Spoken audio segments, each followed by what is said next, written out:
shiznit, shooting the shiznit. Best little wrestling podcast in the business. Your host BT and all his guests. You'll never know who he'll have next. Shooting the shiznit, shooting the shiznit. Best little wrestling podcast in the business.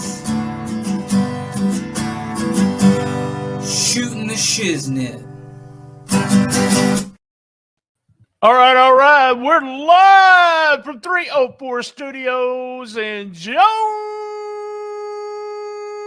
Arkansas. This is an stspod.club production. All episodes, Memphis in May. And I have my old buddy, my best friend ever. Yeah, how about that logo? Nice. That logo, big thank you to C. Vanna, also known as, forget it. I tried to make a joke and it fell. All episodes, Memphis in May. By the way, this is episode 950 of STS. Holy. Club. It just made me tired just saying that, Gene. I've been telling you, this is Gene Jackson. Gene, I heard from on the grapevine that you are the new co-host of WTF News Desk. That's the rumor. Well, it was a rumor. I guess it's true now because now it's out and there's clips and there's proof. And so, yeah, man. Well, you know, I was just sitting around thinking like, man, I don't have enough podcasts that I'm on. People need more Gene Jackson in their life. So I didn't know whether when I asked you, I didn't know whether I still owed you or you still owed me something. So it was nice enough for you to come back and say, yeah, it sounds fun. Something new and different to do. I know I mentioned that before on the WTF, but it is one of those things where me and you have helped each other throughout the whole since about 2007 doing podcasts. And I never say no to you when you say something about the USWA Retro. And it's fun to have somebody like that. And we're not here to talk about stspod.club. We're going to talk about the book, which I have it right here. Hey now. All right. I have it. And Gene, I had to show this to you because right over here in this section of the studio is all the cassette wrestling news. You can't actually see them, but they're over here. There's 30-something cassettes. And then someone else sent me some cassettes. And I think this came from that stack. But this has just been sitting over there. So I get up from the studio desk and I just pass this every day. Yeah. But I've never noticed this. Oh, look at that. I have no idea what Pro Wrestling Focus is. Don't know how I got this cassette, really. And it's got Eddie on the front. So it should be interesting to see what that is. I'm thinking it's sort of a shoot interview or whatever. We'll see. Eventually, I'll transfer it and send it over to you and let you listen. Tell the story of how, and let's start all the way back to you was working on an Eddie Gilbert book when? What year was that? I was married to my first wife, so that would have been 2007, 6, 7, somewhere in there. And I just took a notion like, man, I want to write a book, and started studying on what topic I would want to write about. And I was a big fan of Eddie Gilbert, and I knew there was a lot of misinformation out there about Eddie and his career and how he passed away. And around that time, I had been doing some studying on, saying a popular name to say these days, but, you know, reading some interviews with Ken Wayne about, you know, finding Eddie and different things. And actually later went on to have some conversations with him for the book. But anyway, I reached out to Mr. and Mrs. Gilbert, Mr. Tommy Gilbert, Miss Peggy Gilbert on Facebook, and told them what I was interested in doing and asked them if they would be willing to be involved. And they liked the idea. They were a little apprehensive. They're like, hey, this ain't going to be some kind of, you know, sketchy tell-all thing. I'm like, no, not at all. It's quite the opposite, actually. And I asked them then, I said, do you think Doug would want to be involved? And I remember Miss Peggy, we actually had a conversation on the phone, and she said, well, Gene, you know, Doug still, you know, he's, you know, still has a hard time with that. I don't know that he's really ready to talk about that and, you know, really dive into that. She said, so I don't know. But, he's busy. He goes to Japan. He does all these things. And so at that point, me and him didn't have a conversation about it. So I started working on the book. I had a lot of conversations with them and interviews, which, it was fortuitous that I had all that still whenever this came back around. But anyway, I started working on the book. I interviewed a lot of people, talked to a lot of different people that were involved in Eddie's life and career. And then I mentioned that was my first marriage. Well, we went through a divorce, and I had a whole lot of stuff go on in my life, and I put that project aside and fortunately never picked it back up again for 15, 16 years until last summer. And I guess I can just continue the story from there. Last summer. But there's something there. Doug didn't want you to do it, right? Well, that's... did he just didn't want to be involved with it at that time? It's an angle of the story that's kind of unclear. Okay. At the time, I was told that he did not. That not only did he not want to be involved, but he didn't want me doing it either. That's what I was told. And you didn't want to go against I didn't want to go against his wishes, even though his parents were for it. I didn't want to go against him because, again, my intentions were always I wanted to do right by Eddie and the family and his memory.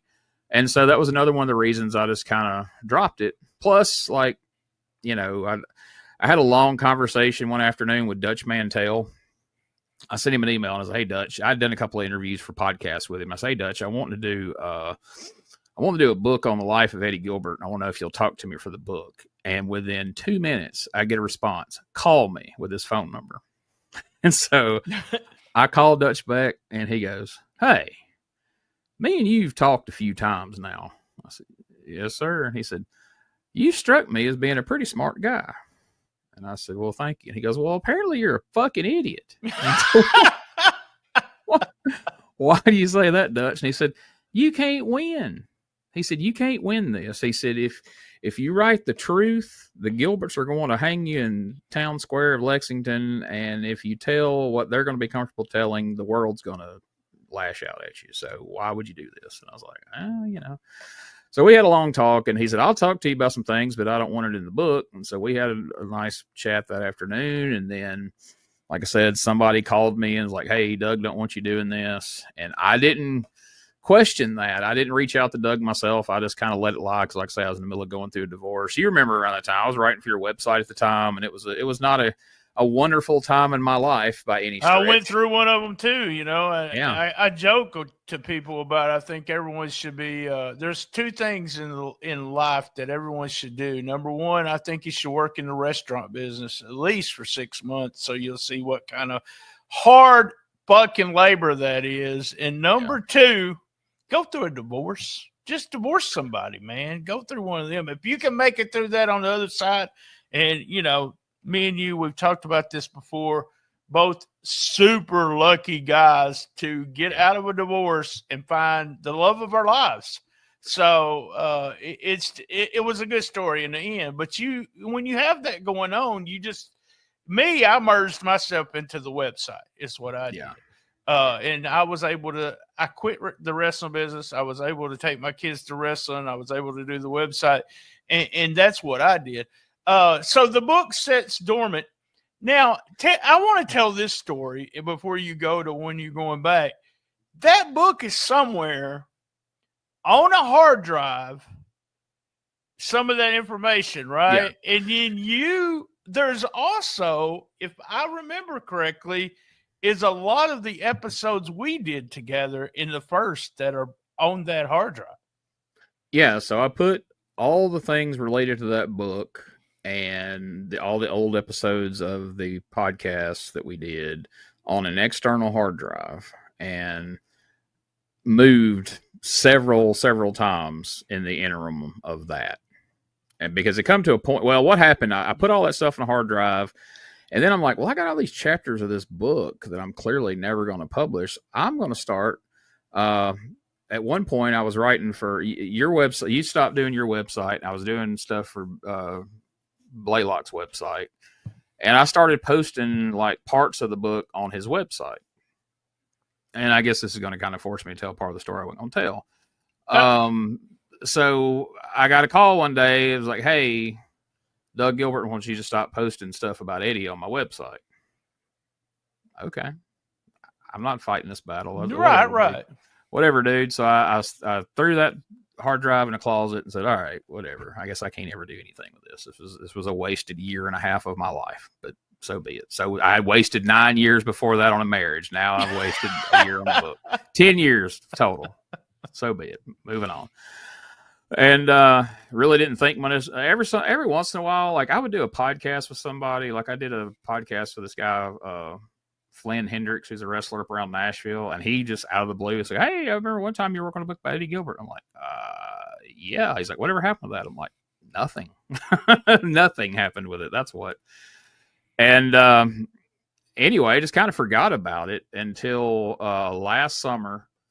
Things were going good. I had started the USWA podcast, and it was picking up steam. And I was doing, the stuff for WrestleCopia. And so people were starting to kind of know me for that. And I'm sitting here one night doing some research for making clips for the podcast for the USWA show. And our mutual friend, Doug McKay, messages me. He's like, "Hey, guess who I talked to tonight?" And it's not like me and Doug are friends, but it's not like we talk every day. Right. I ain't talked to me and Doug are friends too. I bet it's been 6 months necessarily. Yeah. And so he's like, "Hey, guess who I talked to tonight?" Who? Doug Gilbert. Okay. Guess what he wanted? I'm like, "I'm not doing this, Doug. What the fuck did Doug Gilbert want? Right. Why are you messaging me?" He's like, "Well, he wanted to know, he remembered that you're working on a book about Eddie, and he wanted to know if you ever published it, or if not, what you did with it. He wants to talk to you." And I said, "Well, frankly, he's the reason I didn't ever publish it. So sure, I'll talk to him." And so he gave me Doug's number, and I waited a week or so and called Doug, and we had a conversation, and he was like, "Hey, I was wanting to know if you ever did that book." And so, I told him, I said, "Well, no, I stopped it because, I was told that you didn't want me posting it online." And he says, "Well, I didn't ever say that." I don't know. Oh, okay. I don't know. Whatever. It is what it is. 15 years ago. Who gives a shit at this point? But I was like, okay, well, fair enough, man. He's like, "Well, what'd you do with it?" I was like, it was on a external hard drive. He's like, "You still got it?" I said, "I don't know." So I've moved a bunch of times. I probably don't, honestly. He's like, "Well, can you look for it?" And I was like, "Yeah, I'll look for it." But at the time, I'm going to be honest, I was pretty busy with that podcast, had different stuff going on. I'm like, "Man, I don't want to rehash this right now. I don't have time for this." So I looked around the house for it. I couldn't find it. The only thing I could figure is it might be at my parents' house, because there was a lot of stuff that in between, like the divorce and moving around, I left some things at their house that I was like, "Well, I don't need this anytime soon." I thought maybe amongst it. We all do that. Yeah.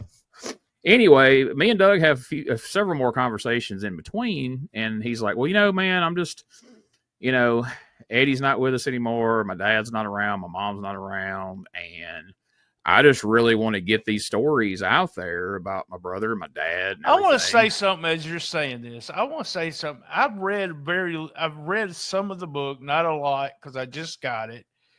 And I've listened to every episode of the podcast.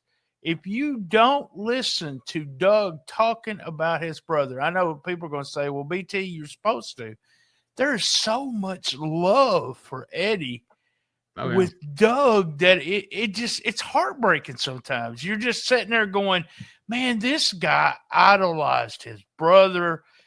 He cared so much about him." And just, wish, to me, I'm like, and me and Doug's had our talk that we had many years ago. But I hope that's, water under the bridge kind of thing. But I feel for the guy. I'm like, I wish Eddie was alive for Doug. Of all, this is something that comes, if you're reading a book and you don't get that, you're not getting it, because there's that, just a few pages I got to read, you could just hear him talking about his brother and how excited he was to actually put all this to paper, so someone else can read it. All right. Go ahead. And I'm glad that I got to, and I'll get to this more as we go along here, but I'm glad this all kind of worked out the way it did. But I'm glad that I started this years ago where I got the chance to talk to his mom and dad, because Right. talking to them, and especially Miss Peggy, she was able to convey to me the feeling was mutual. Eddie loved Doug just as much as Doug loved him, thought the world of him. They were as close as brothers could be, and traveled the roads together and everything. And so I was able to get a lot of insight from them and add to the book. It may have been things that maybe they had never even said to Doug, So there were some things that me and him talked about. I'm like, yeah, your mom told me this. And he's like, oh, okay, yeah, cool. Right. So anyway, I told him, I said, yeah, that's cool, man. People love Eddie Gilbert. I said, people would love to hear those stories. I said, have you ever thought about, I said, a book's a lot of work. I don't know that I really have a time to rehash all that. And I said, honestly, Doug, I don't think I have this hard drive. I think I've lost all that. I said, have you ever thought about doing a podcast? Now, bear in mind, me and him barely know each other at that point. I'm not insinuating me. I'm just saying that's the natural progression of things, that people right. Podcasts. I said, have you ever thought about doing a podcast? He's like, not really. He said, I don't listen to them. He said, but, I guess he said, so what would that involve? I said, well, you would just, find somebody you trust and each week sit down and pick out what y'all want to talk about, pick a topic and just tell stories, you sit in front of a computer, and then do this, either Zoom or StreamYard or whatever, they decide to use. And so he goes, well, you do podcasts, don't you? And I'm like, I've been known to do a couple. Yeah.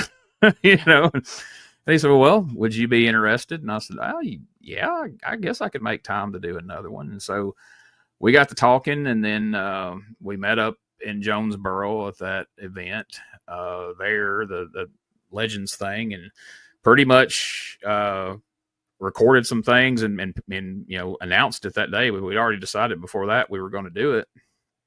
And something strange that I really haven't talked about publicly anywhere before, but one of the things me and Doug had talked about, and one of the reasons he considered this on the front end, when I said, have you ever thought about doing a podcast? He said, well, I haven't. He said, but who's been on me wanting to do a podcast? He did one for a little bit, and he's wanting to do one now. And I said, who? He said, Sid. So Vicious? Wow. Yeah. He's like, yeah. He's like, Sid wants to do, he said, he wants us to do a podcast. And he said, I told him, I said, Sid, I don't know anything about doing a podcast. He said, so if we do one, he'll probably want to sit in with us at least, like once a month or something. I'm like, that'd be freaking amazing. I love Sid. I would love to hear his stories. So that was a big selling point for me as well, so. Real quick, I'm going to pitch a Patreon, and remember, I have a Sid Doug Gilbert story. I probably told it on this show, but it'll fit right with the Patreon on this. So remember that. All right. I'll remember that. So anyway, we start I think it was last August, we start the podcast, and I think we were like 2-3 episodes in. I'm at work one day and I look at my phone and I see, Sid Vicious has passed away, which now Doug told me when he mentioned Sid, he goes, now nobody knows this. You can't say anything. He said, but Sid's got cancer. I'm like, what? Wow. And he's like, yeah, Sid's got cancer. He's like, but that's why he's wanting to tell his stories, And I was like, oh, wow, that's terrible.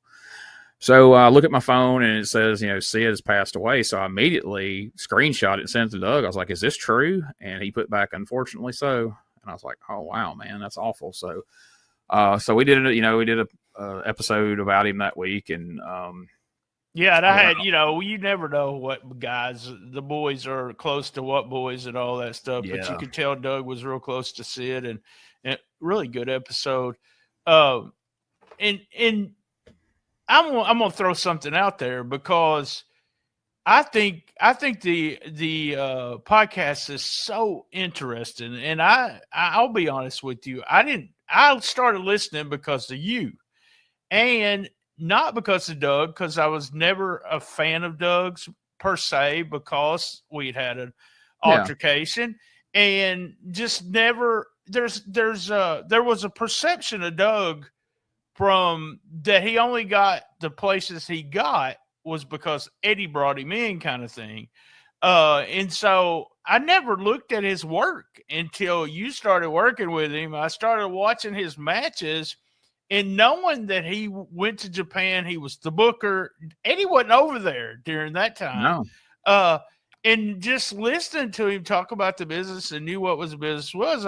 I mean, as weird as it is, I become a fan of Doug Gilbert after all these years, which is crazy. But and I'm going to say this, as we were at the con, I was talking to you. I went over to somebody else, and somebody else, he said, is it something about a podcast? And I said, yeah, they're fixing it.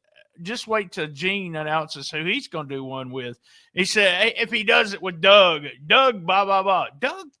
Doug's not always, everybody's favorite guy, right? And everybody's got their own perception of what's going to happen if you do business with Doug. Apparently, you have easily done business with Doug with no throwback there. I had so many people, once we announced that, I had so many people reach out to me and go, you don't want to deal with Doug Gilbert. You don't want to do business with Doug Gilbert. And I told each one of them, and I still do, like, now, I'm like, look, man, I treat people based on how they treat me. Like, I'm sorry if you've had bad dealings with somebody. Yeah. But, and man, from the time we started to we recorded an episode last night, Doug has been nothing but great to me. Absolutely nothing but great. He's been easy to deal with. We have a lot of fun with this podcast. He helped me out in a ton of different ways with that Philadelphia trip. He called Joel Goodhart, made sure that I was able to get into my hotel room at 9:00 in the morning instead of the check-in time of 2:00, and there's all kinds of stuff. And, to jump ahead a minute, we did a few episodes, and then we recorded an interview with Tommy Rich in Jackson, Tennessee at the Hall of Fame. And Doug had been saying, like, hey, Tommy will come on every now and again. But we recorded that one in person, and Tommy had a great time. And so after that, Tommy would message Doug, because him and Doug talk literally every day. Right. They're like brothers, times. Yeah. Oh, yeah. And so he's like, hey, Tommy wants to know when we're going to have him back on. I said, anytime he wants. So we had him back on. He did the new Fabulous Ones. And Tommy kind of jokingly said at the end, after we stopped recording, he said, man, I do this every week with y'all. I said, why don't you? Doug said, yeah, why don't you? He said, can I? I said, well, of course. Hell yeah.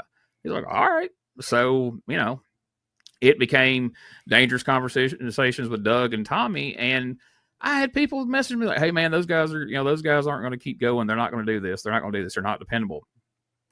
They're calling me every week. Hey, what time are we recording? Hey, what if we talk about this? Like, they're super excited about it. They have a great time. Like, Tommy, hey, I'm glad that, I'm glad that no one has been able to say, I told you so. So yeah. I am really proud of that. And I've stressed this to you in private, and we've been friends. We've known each other forever, but proud of what you're doing, proud of being able to say, hey, Gene's worked a long time. And finally, people are being able to see the podcast and you deserve everything you're going to get, especially with the books and everything. We're supposed to be talking about this damn book, so I'm going to take a commercial break. And when we come back, we're going to talk about the book. Don't miss Memphis Wrestling Live. Sunday, June 8th, former WWE Women's Champion, The Phenom Jazz, is coming to Memphis Wrestling. Saturday, June 21st, meet Vicky Guerrero live at the Tupelo Furniture Market in Tupelo. Sunday, June 29th, it's James Ellsworth.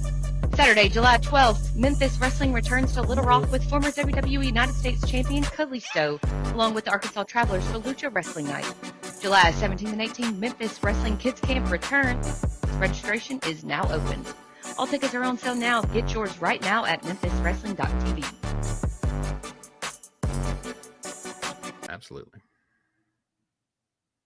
All right, back from commercials. I do want to thank all the sponsors. We've had a great time here in Memphis in May, or all episodes Memphis. I got to pause here. In May, this past Monday, we had the last episode of The Record Store with the special guest, me. I was a guest host. Hey. You'll have to go back and listen to that.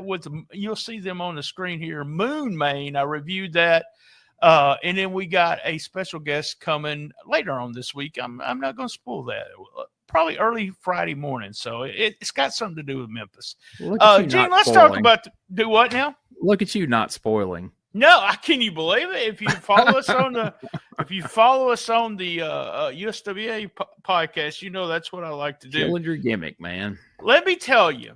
Now I'm gonna say something, but it's not supposed to be criticism. Okay, I'm gonna say it ahead of time that it's not.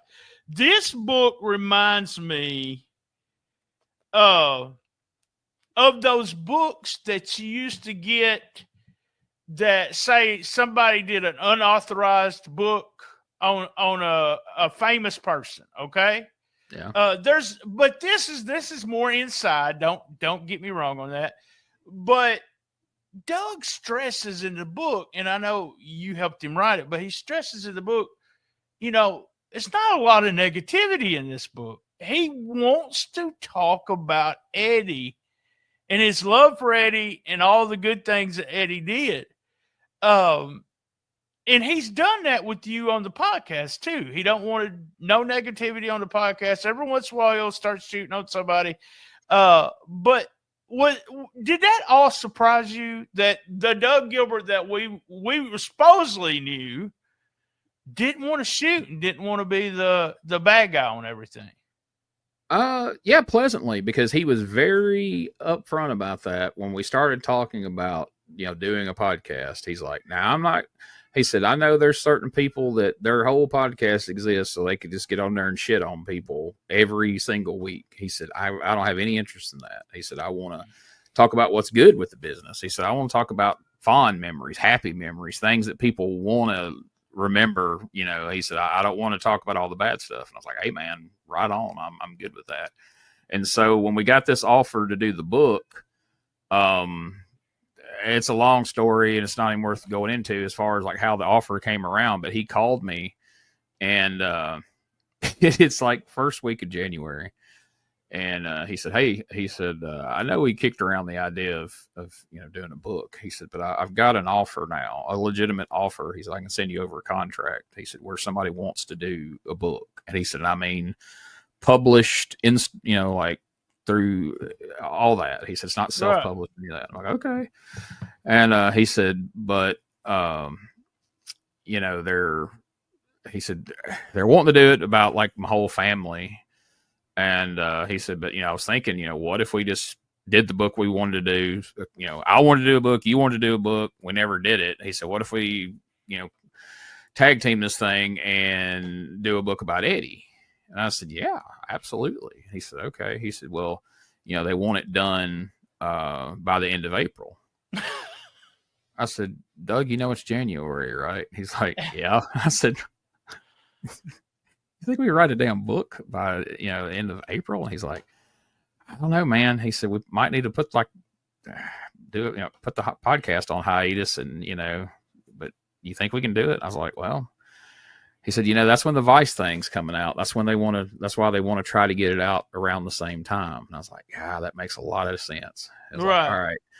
So I never found the hard drive, but I got to searching around and realized that a good it hit me. I was sitting here one day in my room and I was thinking about, me and Doug spent all this time talking about Eddie. I was thinking about my brother that passed away last January. And I remembered him telling me what he thought about part of that book. Because, he remembered the Gilberts growing up. And I had right. And I'm like, how did I send that to Whit? And I was like, oh, I sent it through Google Drive. And I'm like, well, no, it's not on my Google Drive. I use it every day. I'm like, wait a minute, I have two. I have a Gene Jackson Google Drive, but I have a Google Drive under my shoot name. Let's just see. And I go, and lo and behold. Oh, wow. 3/4 of what I had written was on this Google Drive. And I'm like, holy shit. So I called Doug, like, you are not going to believe what I've just found. And so I tell him, and he's like, wow, that helps this whole thing out a lot. So, and basically all got rewritten, but it was a lot of research I didn't have to redo. And, and jogging Doug's memory about dates and timelines and stuff like that. So it helped out tremendously. But yeah, people criticize and, they say, well, people have criticized the Dark Side episode and say, oh, they just act like all they did was take a few painkillers and, and people are going to gripe about the book that there's not a lot of negativity in there, but it's like, it's a book by his brother. What do you think it's going to be? You think Doug's going to talk about a bunch of negative stuff? If you want to know all that, you obviously already know it. You've obviously heard it somewhere. Why do you think you're going to hear it from his brother? I'm going to tell you, that's the part that I've read 2 or 3 chapters here, and nothing more comes through. And I said that on the first part of this, is that the love of his brother. And then, you mentioned that, Eddie took him everywhere. The first time I saw Doug, now how old is Doug? Me and Doug are close to the same age, right? Yeah, he's like 59. Yeah. We were, first time I saw Doug, I was at Blythe, Arkansas at a spot show, and he was standing in the heel dressing room. The heel dressing room had an awning on it, and he was standing outside the door. He wasn't working yet. He was too young to work, but I thought, damn, he's huge, and then I asked somebody who he was, and they said, that's Eddie's little brother, is what they said. And I thought that was funny because he was bigger at the time. And then that's the first time I saw Doug. And just one of those things where he was taking him everywhere. He was in Eddie, as y'all talk about this, Eddie was just, wrestling was everything. And he was such a fan. It reminds me of me growing up. I had and I'm saying growing up, but I was in college and had some stupid Japanese wrestling game on the and I say stupid because it was a PlayStation 1. Everybody was Japanese on it, and when you created a character, they were all Japanese. So I had a Japanese Bret Hart, and I had all these people. But I did very similar, and I found one of the books not too long ago. I can't read half the handwriting, but he booked shows. He would book the shows, the winners, the losers, all on pieces of paper. And you guys said in the book that he went to those sometimes and used that. Yeah. In real life, he used it. Lance Russell told the story to me. I communicated with Lance the first time around via Shane Russell, and I actually communicated a little bit with Jerry Jarrett some. And Jerry Jarrett had told me back then, and then Doug recounted it, as did Tommy Gilbert, that at one point Eddie brought some of his notebooks where he had wrote some angles, and he showed those to Jerry Jarrett in the studio one Saturday morning when he was there with his dad, Tommy. Oh, wow. And Jerry's like, this is good stuff. Like, and so at that point, Jerry Jarrett thought that Eddie's future would be in booking. Like, he didn't even really like, hey man, don't even worry about wrestling. This is good stuff. And Lance Russell said he always thought that Eddie would get into the business through a combination of his writing, journalism writing, picture taking, and then use that to get a foothold in to be a promoter and a booker. But Eddie wanted to wrestle. One of the most powerful things that I heard from Doug through this process. So early on, and when we started this, I went to Doug's house, and he took me out to his shop where he's got like Eddie's, he's got like his ring jackets and all these programs and all this cool stuff. And I took a bunch of pictures of different things, and we were sitting and talking. I was recording some things for the book. And at one point, we were talking about the wreck that he had when he was working for the WWF that, nearly ended his career. And some people say it probably should have, quite honestly. Before you go any further, he also had an injury before that to his neck that I did not know. Was it football? Playing football in high school. Yeah, I read that before it ever started. So here we go. A guy that's got a bad neck decides he's still going to go to wrestling, and then he hurts himself again with his neck. But go ahead. Go with the story. But yeah, so anyway, I asked Doug, just me and him sitting there, I said, let me ask you something. I said, because he was talking about how much Eddie loved wrestling and nothing was going to stop him. We talked about the fact that, the doctors told him after that wreck, like, you're never going to wrestle again. Right, you're going to do good to walk. And within just a few months, he was back in the ring. It's crazy. Like, they never would have let him this day and age. But no, never. He's back in the ring. And he goes, but that was Eddie, man. Nothing was going to stop him. He loved wrestling. I said, let me ask you something, Doug. I said, seriously.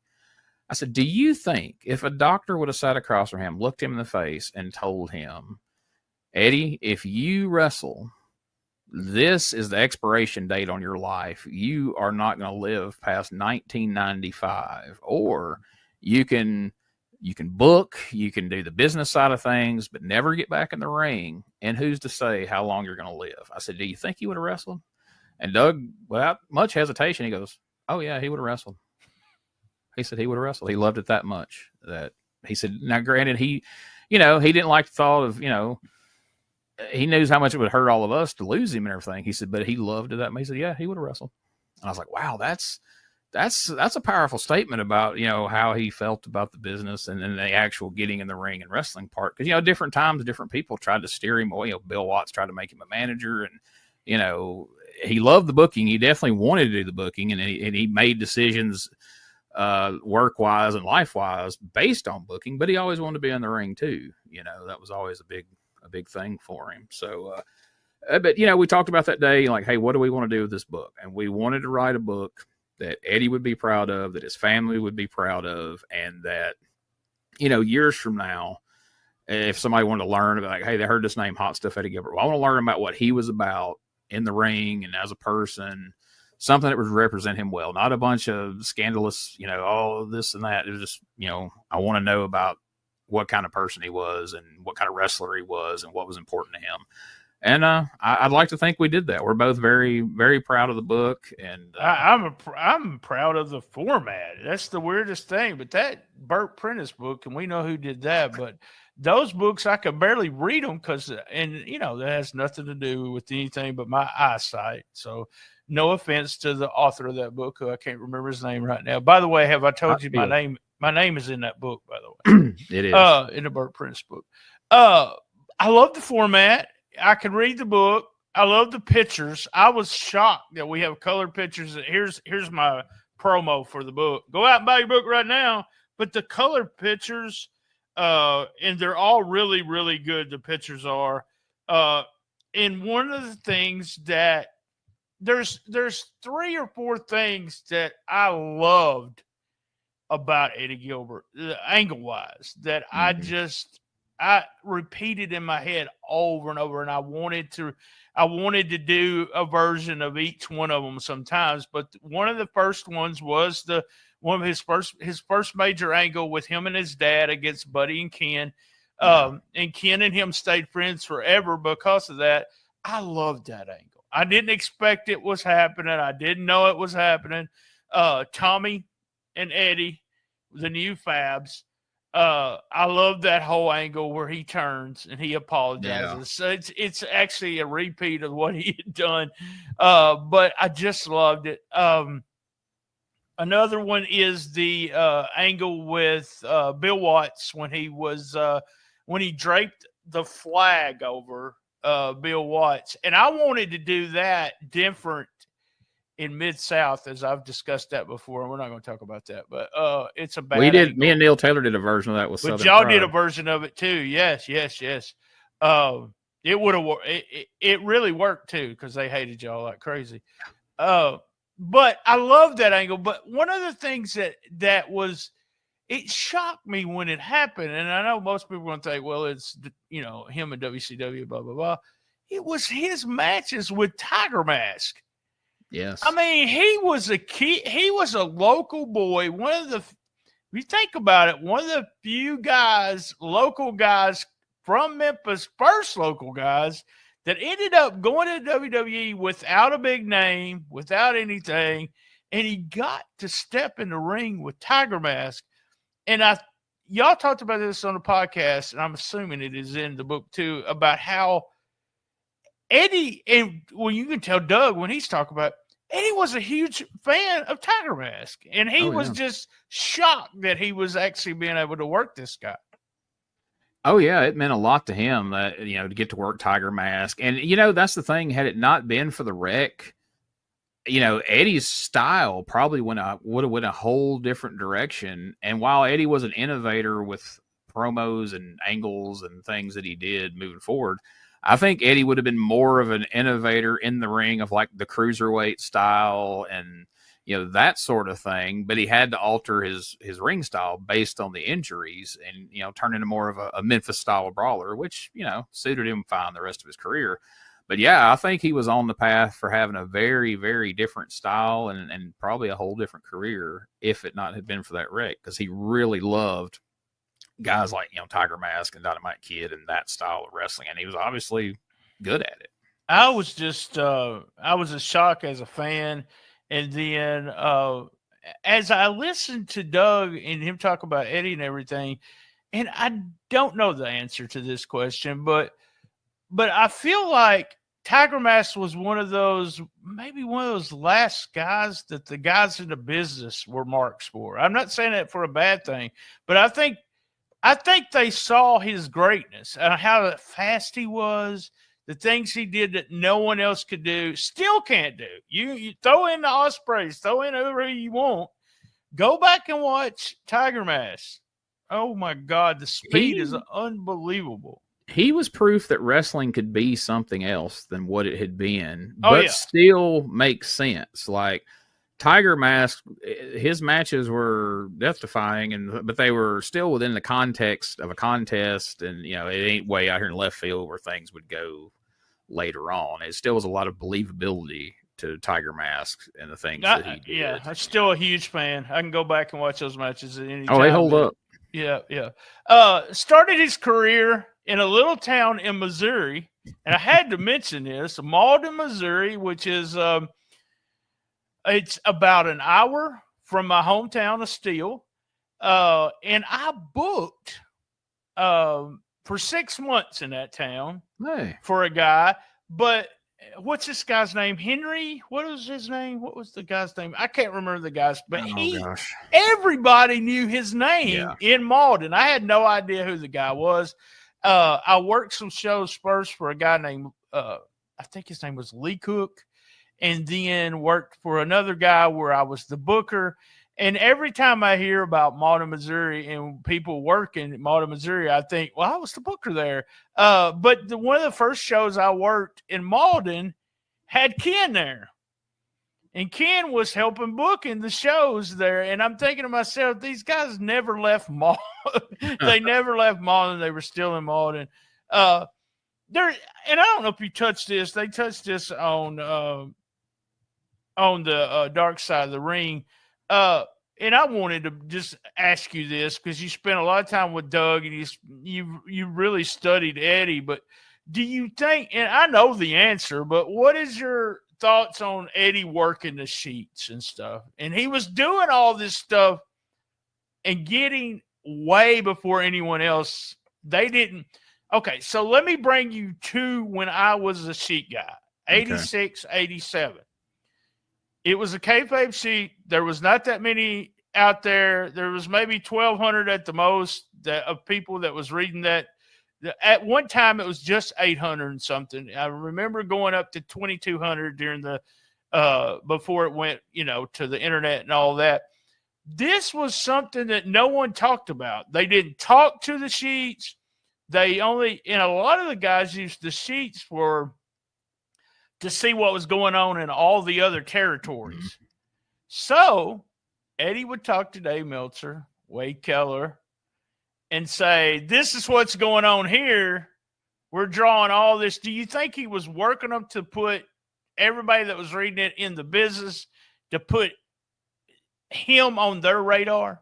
Yes, that's what. So I've studied a lot of those interviews that Eddie did, read and listened to all the audio stuff I could get my hands on, talked to some different people.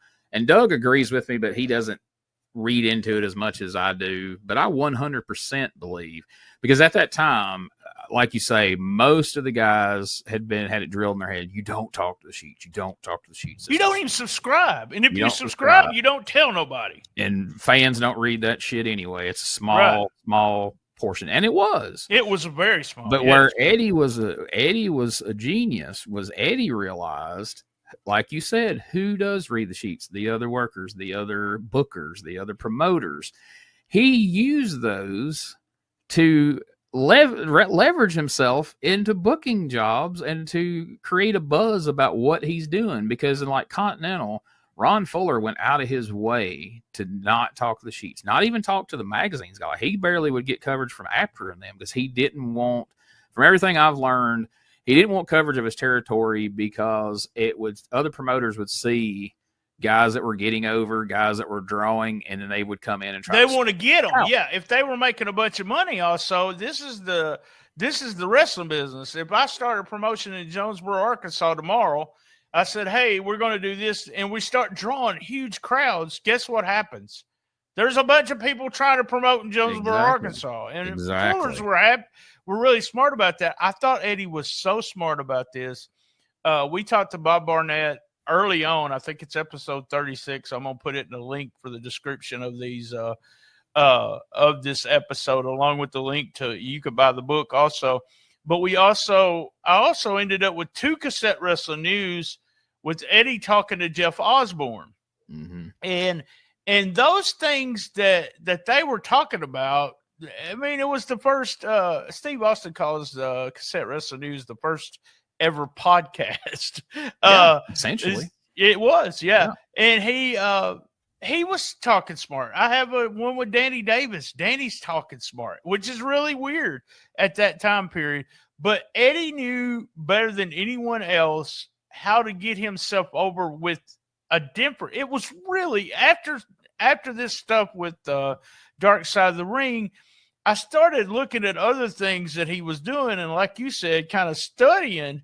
The episode. I went back and listened to the cassette wrestling news episodes. I listened to Bob Barnett today. Eddie was there to put Eddie over. Nothing wrong with that, but so freaking smart. Guys, I want to wrap it up right here. I promised Gene I wouldn't keep him long tonight. I just really want to bring Gene over on today to put over the book. The link's going to be in there, but you can tell him real quick how to get to it. I mean, the best way to get it now, it's out there. You can get it whatever you prefer. Amazon. You can go to Amazon.com, Books a Million, Barnes & Noble. Any of those places, you can just search Eddie Gilbert book and you can order it. Right. Because the publisher's website's overwhelmed right now. They've gotten more orders than they were expecting, and they're backed up on shipping people's orders.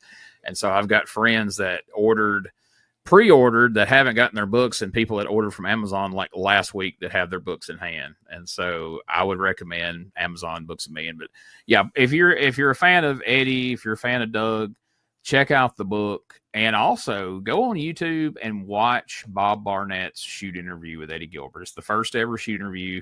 I loved having that as a resource for the book both times I was working on it, because it's the only opportunity you're going to have to hear from Eddie's mouth the reasoning behind a lot of those angles. A lot of people you have to go back and just speculate. Well, I think he did it because of this. Oh, Eddie sits there and he tells you why he did a lot of that stuff, and he had his buddy John Gillum with him, and he told. Oh yeah, well Bob actually, like I said, I've been knowing Bob forever, and he was part of the Smart community. And he came on and said, I think he said, if I can remember correctly, one of the first things that happened when they went to the hotel was all the lights went out. Yeah.